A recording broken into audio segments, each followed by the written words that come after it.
Hello mga ka-Anes! Welcome back to my YouTube channel kung saan ang saya at ang ganda lang.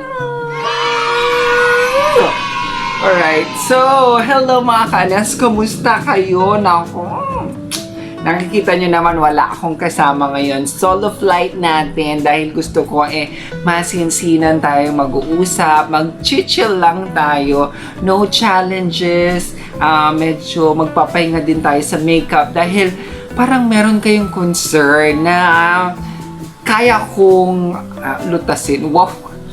Kaya kong magbigay ng advice dyan. Merong mga nag-PM sa akin, ano ba ang talagang mas magandang modality nila sa pag-aaral. May concern kasi kayo sa pag-aaral, which is, I believe, kayang-kaya ni Ka-Anes feeling Anyan na sagutin. So, kung nasa online distance learning ka ba, or hindi ka pa decided kung mag-modular distance learning ka ba, o kaya naman nasa modular distance learning ka at medyo nagsi-self-pity ka kasi wala ka sa online distance learning. Well, mga ka-Anes, panoorin mo lang ang video na to dahil yan ang ating pag-uusapan ngayong araw. Okay, so first consideration mo, ka-Anes, is your personality. So, ano ba ang personality mo? Are you introvert? Ibig sabihin ng introvert is mahiyain, reserve, ganyan. So, pag ganun ang personality mo is, of course, I believe, mas magiging comfortable ka sa modular distance learning. Kasi nga, wala kang kausap. Yung kausap mo, libro. At saka yung module, di ba? Less pressure yun sa'yo na makipag-usap sa mga kaklase mo, sa teacher mo, at mga ganyan. Okay? So, isa yun. Pero, kung ikaw naman ang introvert na gusto mo ma-develop kahit papano ang iyong social skills, or you wanted to mingle or socialize with other people kahit papano, gusto mong ma-develop yung confidence mo sa pakikipag-usap sa classmates, sa teacher, then go for online distance learning kasi somehow nakikipag-interact ka sa kaklase mo, nakikipag-interact ka sa teacher mo. So, isa yon sa advantage ng online distance learning. Tao tayo. It's our nature to socialize with other people. Ganon. So, yun yung advantage. Isang advantage na, so yun yung isang consideration ninyo sa modular or distance learning. Pangalawa is your time. Time kasi sa modular distance learning, though meron pa rin kayong schedule, mas hawak mo siya, mas hawak mo yung oras mo kumpara sa online distance learning. Bakit? Kasi ganito yan. Sa online distance learning, merong specific time doon na kailangan mong mag-online to listen to the lecture, listen to the discussion, to the presentation, or doon kayo mag-aaral ng iba't ibang concepts sa iba't ibang subject. Pag modular distance learning, pwede kang mag-aral sa most convenient time mo. Kanyari, morning person ka o gigising ka ng alas 4, saka ka na mag-aaral, di ba? Pag night person ka, mas gusto mong mag-aral ng gabi, wala nang online distance learning ng alas 7, ng alas 8. Mag-aaral ka ng alas 8 para sagutan yung mga dapat mong sagutan. Ito ba, advantage mo dahil magsisave ka ng time in terms of not listening to, aminin mo, bago ko sabihin yung word na ito, aminin mo real talk tayo, ka-Anes, naging estudyante ka, naging estudyante ako, pero di ba, hindi lahat ng teacher is engaging, yung iba, boring. Kaya naman, di ba, masisave yung time mo listening to,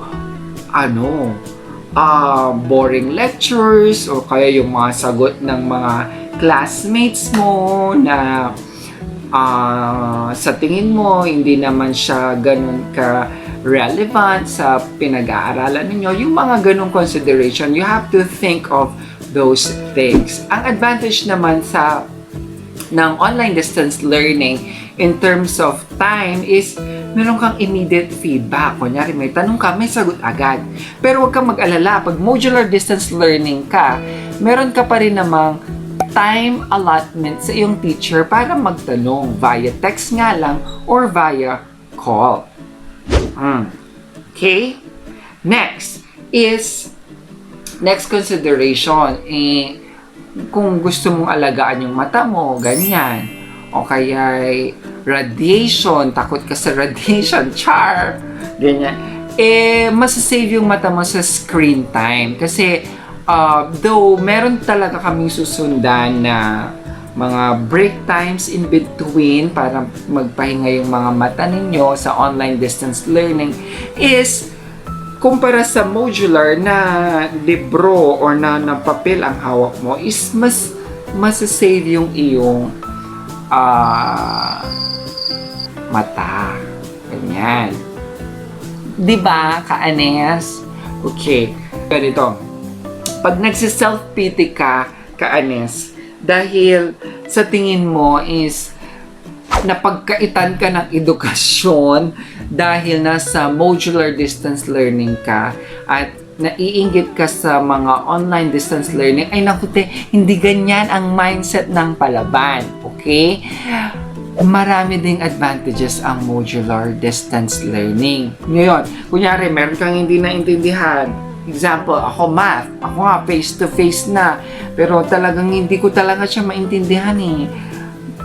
May talagang gift talagang binigay sa atin. So, for instance, kailangan mo talagang mag-submit ng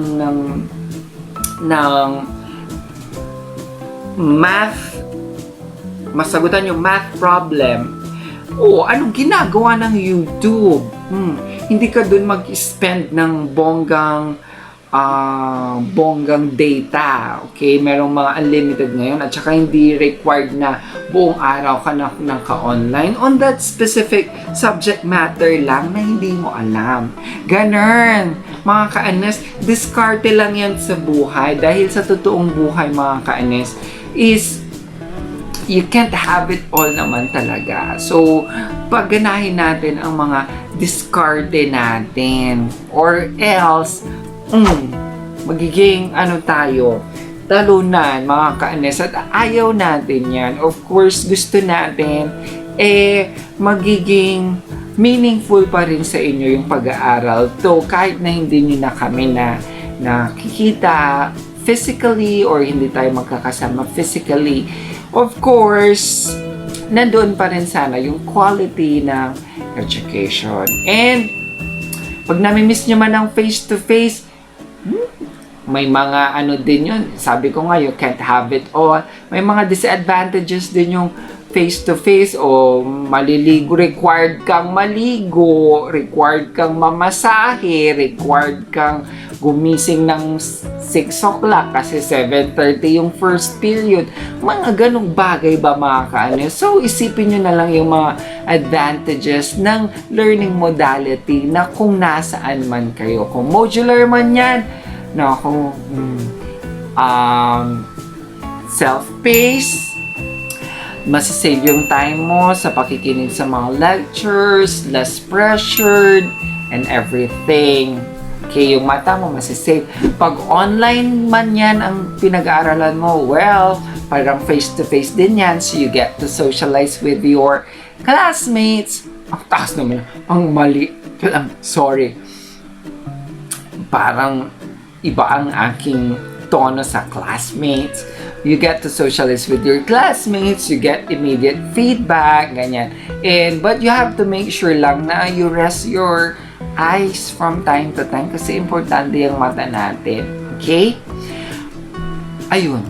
So, hopefully, natulungan ka sa video na ito.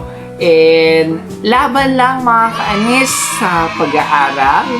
And pag may tanong ka, Ka-Anes, comment down below at try natin sa sagutan yan sa iyong concerns sa pag-aaral. Related, of course, sa video na ito. Okay. Alright, so that's it mga ka-anes. Nako, sana nag-enjoy kayo sa ating one-on-one chismisan or one-on-one heart-to-heart talk. Wow, ganyan. Okay, so hopefully, pagbago ka sa channel ko, mag-subscribe ka and hit the notification bell, yung all, para notified ka sa lahat ng sasabihin sa lahat ng ating videos. And tsaka pala, meron tayong pag-giveaway. Nakakaluwag-luwag yung classmate ko dati. O, diba? Magpapamigay siya ng 500. Tatlong tao ang mananalo. So, pag hindi mo pa napanood yung mechanics, panoorin mo itong video na ito. Yan, yung nasa suggested video na yan. Okay. Pag nagustuhan mo naman itong video na to, don't forget to give it a thumbs up. At saka comment down, ha? Kung ano man ang mga gusto mong mangyari or gusto mong pag-usapan natin, ka-anes. Okay? So, chill lang, mga ka-anes. Thank you so much for watching. Again, this is Feeling Ann, kung saan ang saya at ang ganda lang. Anes! Bye-bye.